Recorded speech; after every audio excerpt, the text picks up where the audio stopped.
আসসালামু আলাইকুম রহমতুল্লাহ। দেশ ও দেশের বাইরে যারা আমাকে শুনতেছেন সবাইকে অসংখ্য ধন্যবাদ। সবার প্রতি প্রীতি ও ভালোবাসা।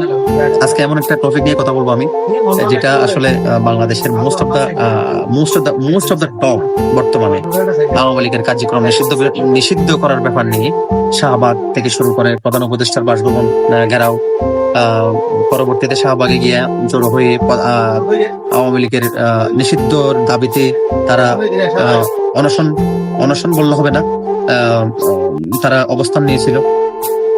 এই অবস্থান নেওয়ার পরিপ্রেক্ষিতে গিয়া ডক্টর ইউনূস সরকারের উপদেষ্টাগণ সবাই একমত হয়, মানে আওয়ামী লীগকে বাংলাদেশ আওয়ামী লীগের কার্যক্রম নিষিদ্ধের যে বিষয়টি উঠে আসছে, এটা প্রজ্ঞাপন আকারে কিন্তু বর্তমানে জারি করেছে বর্তমান সরকার, ইন্টারিম গভর্নমেন্ট, ডক্টর ইউনূসের সরকার। তো আমি একটা কথা বলতে চাই, যে দলটা, আপনি আজকে স্বাধীনতার 54 বছর হয়ে গেছে, স্বাধীনতার 54 বছরে এসে যদি এই দলটার কোনো ভুল ত্রুটি হয়, এটার বিচার হওয়া অবশ্যই জরুরি। সবাই চায়, বাংলাদেশের 18 কোটি মানুষ সবাই চায়, কেউ যদি দুর্নীতি করলে, কেউ যদি অপরাধ করলে, কেউ যদি হত্যা করলে, অবশ্যই এটার বিচার হওয়া দরকার আছে। কিন্তু যদি মানে যে দেশটা স্বাধীন হওয়ার জন্য, যে আমাদের এই বাংলাদেশটা স্বাধীন হওয়ার জন্য যে দলটার অবদান কোনোদিন অস্বীকার করা যাবে না, এরকম একটা দলকে যখন মানে নিষিদ্ধের কথা ওঠে, তাহলে নিশ্চয়ই এটা খুবই দুর্বিষহ ব্যাপার, খুবই মর্মান্তিক একটা ঘটনা এই বাংলার জন্য। আজকে আপনি এই দলটাকে নিষিদ্ধ করলেন, কালকে যখন অন্যরা ক্ষমতায় আসবে তারা অন্য একটা দলকে নিষিদ্ধ করবে। এরকম করে করে যে গণতান্ত্রিক যে ব্যবস্থা, সেটাকে মানে শেষ প্যারেকটা ঢুকে দেওয়ার মতো একটা অবস্থা তৈরি করে যাচ্ছেন। আমি ডক্টর ইউনূস সাহেবকে শ্রদ্ধার সহিত বলবো, আপনি অবশ্যই, যারা ডক্টর ইউনূসের উপদেষ্টা কমিটির মধ্যে আছেন, তারা অবশ্যই জ্ঞানী, তারা অবশ্যই আমাদের চাইতে জ্ঞানী। কিন্তু আমার বলতে বাধ্য হচ্ছে, আমি আজকের যে মানে তাড়াহুড়া করে সিদ্ধান্ত নেওয়া, তাড়াহুড়া করে কোন একটা দলকে মানে রাজনীতি থেকে বাইরে রাখা, এটা আসলে কতটুকু সামনে যে বিশ্বের সর্ব উন্নত নির্বাচনের কথা বলতেছেন, এটাকে আদৌ কি করা সম্ভব কিনা, সেটাও এখন চিন্তার বিষয়। দ্বিতীয় কথা হচ্ছে, আপনি বিচার করেন, সমস্যা নেই, বাংলাদেশের মধ্যে আইন আছে, আদালত আছে। আদালতের মাধ্যমে যদি কোন একটা দলকে যদি নিষিদ্ধ করা যায়, কোন একটা দলকে যদি ওই অপরাধের সে যদি অভিযুক্ত হয়, তাহলে কোনো সমস্যা নেই, ওই দলটাকে নিষিদ্ধ করেন আপনারা। কিন্তু কোনো কথা ছাড়া এই 1000 জন মানুষের কথার উপর ভিত্তি করে আপনারা যে দলটাকে নিষিদ্ধ করতেছেন, আজকে নিষিদ্ধ করতেছেন, তা আপনারা কি মনে করতেছেন, আমি কি মনে করি, আপনি কি মনে করেন এই দলটার সাংগঠনিক সক্ষমতা কমে যাবে? কোনোদিনও না। বাংলাদেশের মধ্যে আপনি স্বীকার করেন বা নাই করেন, একটা বাংলাদেশ আওয়ামী লীগ, একটা হচ্ছে বাংলাদেশ জাতীয়তাবাদী দল বিএনপি। সারা বাংলাদেশ এই দুইটা দলে বিভক্ত। আজকে আওয়ামী লীগ নিষিদ্ধের স্লোগানের মধ্যে যদি জামাতের স্লোগান চলে আসে, গোলাম আজমের স্লোগান চলে আসে, গোলাম আজমের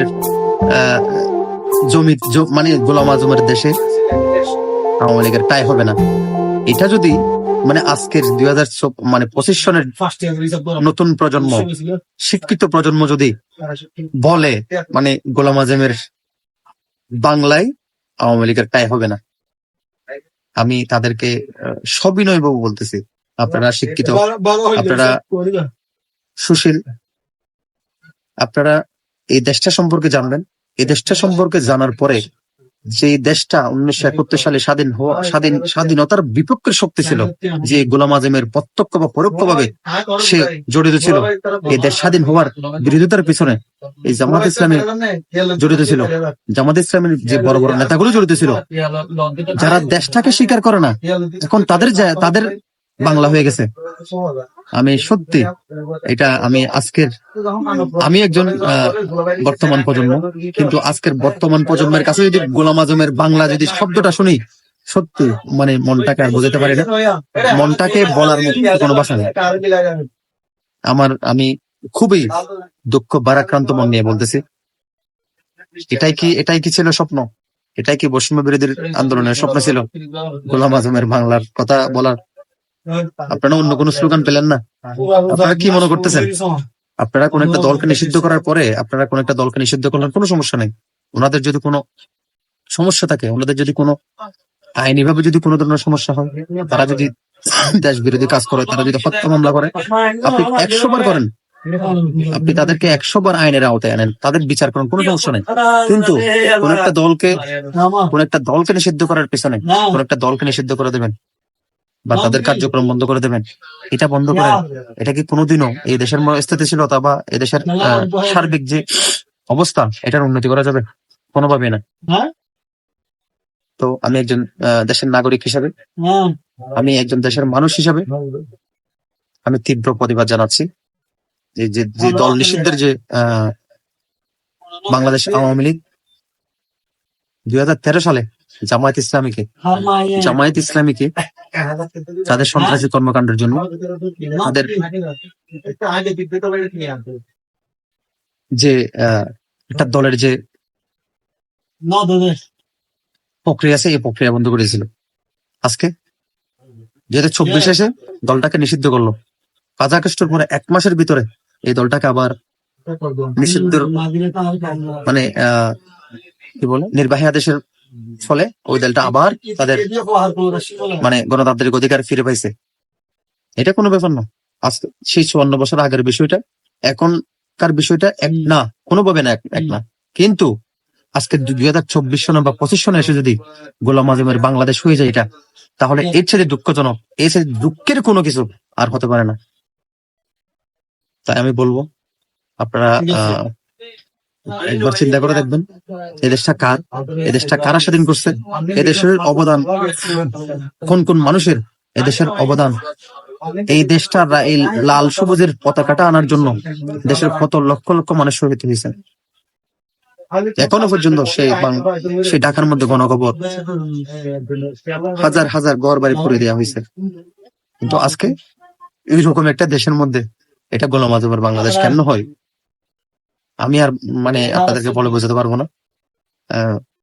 আপনারা অবশ্যই কমেন্ট করে জানাবেন। আমার কথা যদি ভুল হয় তাহলে অবশ্যই কমার সুন্দর দৃষ্টিতে দেখবেন। আমি শুধুমাত্র একজন নাগরিক হিসাবে এই কথাগুলো তুলে ধরি। আমার কোনো ব্যক্তিগত অভিমত না। আমি কোনো ব্যক্তিগত কাউকে আক্রমণ বা কাউকে ছোট করার জন্য বলি না। এই বিষয়গুলো আমি একজন নাগরিক হিসাবে, সুনাগরিক হিসাবে এই কথাগুলো বলি। সবাই ভালো থাকবেন। আল্লাহ হাফেজ।